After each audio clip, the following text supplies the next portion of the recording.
1 থেকে 2,500 মেগাওয়াট বিদ্যুতের বাড়তি চাপে পড়ছে জাতীয় গ্রিডে। এর অন্যতম কারণ গভীর রাতে অবৈধ বিদ্যুৎ সংযোগে চলা লাখ লাখ ব্যাটারি চালিত অটোরিকশা।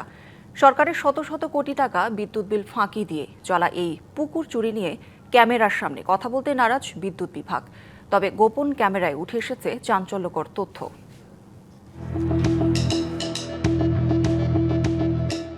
গভীর রাতে দেশের বেশিরভাগ মানুষ যখন ঘুমে আচ্ছন্ন থাকেন তখন বন্ধ থাকে কলকারখানাও। সে হিসেবে এ সময় বিদ্যুতের চাহিদা কমার কথা, কিন্তু চিত্র ঠিক তার উল্টো। মধ্যরাত থেকে ভোরের আলো ফোটার সময়টুকুতে হুট করেই বিদ্যুতের চাহিদা বেড়ে যায় 1 থেকে 2,500 মেগাওয়াট পর্যন্ত। এর বড় কারণ অনিয়ন্ত্রিত ব্যাটারি চালিত অটোরিকশা। সারাদিন রাস্তায় দাপিয়ে বেড়ানো এসব বাহন চার্জে বসানো হয় গভীর রাতে। রাত্রে তো মোটামুটি 1-1.5টা বাজে চার্জে লাগাইলে 10 ঘন্টা হইতে কতক্ষণ লাগবে সেটা তো আপনারা বুঝতেই পারতেছেন। আমার তো নতুন মিটার, এখন পর্যন্ত আবাসিক। আমি কমার্শিয়ালের জন্য আবেদন করছি। না, আমার মিটার দিয়ে কি করবো? ওদের সাথে আমার কন্ট্যাক্ট আছে, ওদের মিটারে বিল ওঠে। লাইন ধরেন অবৈধ, ওরা ধরেন গোড়ায় টাকা পয়সা দিয়ে মনে লাইন চলে। না, লিগেল কিভাবে হবে? যদি মিটারই না থাকে তাহলে লিগেল কিভাবে হবে? হ্যাঁ, এমনি তো খারাপই লাগবে। সরকারি জায়গায় আমরা অধিকারে হইতেছি, সরকারি বাংলাদেশ যাত্রী কল্যাণ সমিতির তথ্য মতে বর্তমানে দেশে ব্যাটারি চালিত অটোরিকশার সংখ্যা 60 লাখ ছাড়িয়েছে। অভিযোগ আছে এসব রিকশার বড় একটি অংশই চার্জ দেওয়া হয় অবৈধ বিদ্যুৎ সংযোগের মাধ্যমে। এটা তো ভাই নিরাপদ না, তাহলে তো আনা তো গ্যারেজ মালিক আছে, ওরা লাইন দিলে তার করবো কিছু নাম করবো। মিটার কোথায় বা কি সেটা জানি না, কারণ আমার বাসায় এখানে বাচ্চা কাচ্চা থাকে, রিক্স হয়, এই জন্য মাঝে মাঝে ভয় লাগে। রাজধানীতেই সরাসরি ট্রান্সফরমার থেকে অবৈধ লাইন টেনে গ্যারেজগুলোতে চার্জ দেওয়া হয় ব্যাটারি চালিত রিকশা। আর এতে প্রভাবশালী মহল জড়িত থাকায় সাধারণ মানুষ মুখ খুলতে সাহস পায় না। অভিযোগের তীর খোদ বিদ্যুৎ বিভাগের কিছু অসাধু কর্মকর্তাদের দিকেও।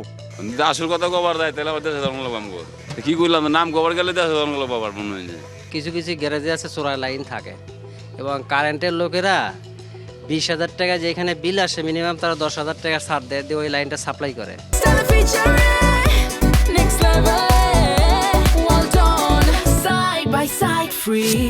তীব্র জ্বালানি সংকটেও এমন পুকুর চুরি, কিন্তু দেখার জন্য কেউ নেই। এ বিষয়ে ক্যামেরার সামনে কথা বলতে নারাজ কর্তৃপক্ষ। তবে গোপন ক্যামেরায় উঠে আসে ডেসকোর এক কর্মকর্তার স্বীকারোক্তি। ব্যাটারি চালিত অটোরিকশার আপনার আন্ডারে কতগুলো চার্জিং পয়েন্ট আছে এবং এগুলো আপনারা কিভাবে নিয়ন্ত্রণ করেন? এটা ভাই আমি তো আপনার সাথে কথা বলতে পারবো না, কারণ অবৈধতা আছে আরো বেশি। আর আপনি দিনে যা পাবেন না, রাতে যা পাবেন। হ্যাঁ, কিছু আছে বাসা বাড়ির নিচে করতেছে দিনের বেলা। আসলে আমার সংযোগটা হয়তো বা আছে বাসা বাড়ি হিসেবে, কিন্তু সে ব্যবহার করতেছে চার্জিং।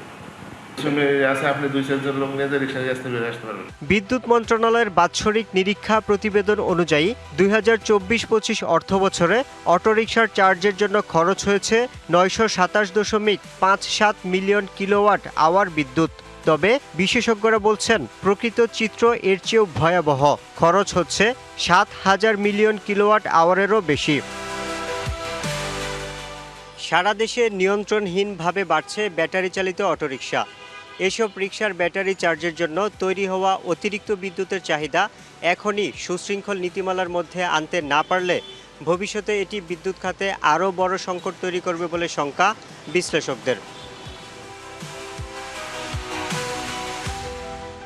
আমরা যদি মাত্র 3 মিলিয়ন থ্রি হুইলারের কথাও চিন্তা করি এবং শুধুমাত্র রাতে 6 ঘন্টা চার্জ হয়, তাহলে যে বিদ্যুতের কনজাম্পশন হয় সেটা গভর্নমেন্টের গত অর্থ বছরে যে রিপোর্টেড কনজাম্পশন আছে সেটা এর 5 থেকে 6 গুণ হবে।